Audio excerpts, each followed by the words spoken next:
এখন বর্তমানে 2026 ফেব্রুয়ারি 12 তারিখ যে নির্বাচনে প্রতিদ্বন্দ্বিতা করছেন, সেই জোটটা হলো জামাতের নেতৃত্বে, এখন বলা হয় 11 দলীয় জোট। কার নেতৃত্বে? জামাতের নেতৃত্বে 11 দলীয় জোট। জামাতের আমির সহ বিভিন্ন পর্যায়ের নেতারা পরিষ্কারভাবে বলেছে, তারা ক্ষমতায় যেতে পারলে তারা ইসলাম অনুযায়ী দেশ চালাবে না, তারা দেশ চালাবে প্রচলিত আইনের মাধ্যমে।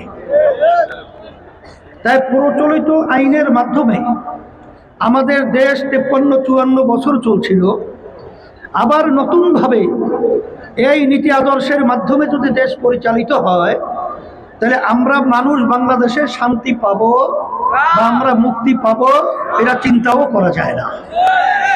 এখন কথা হলো, অনেক আলেম থাকতে পারে, অনেক আরো ভালো মেধাবী এবং অনেক যোগ্য অনেক কিছু থাকতে পারে, কিন্তু মূল ব্যাপার হলো তার আদর্শটা কি, সে আলে বাস্তবে কি চায়।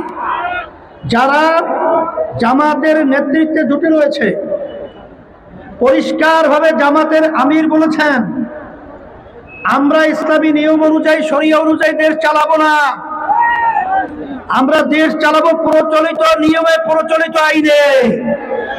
এখন অনেকে হয়তো বলতে পারেন, আমাদের প্রার্থী তো আলেম না, আমাদের আলেমের কদর, আমাদের আলেমের ইজ্জত করতে হবে। হ্যাঁ, আলেমের ইজ্জত আমরা করব, কিন্তু নীতি আদর্শের ব্যাপারে কোনো ইজ্জত নয়।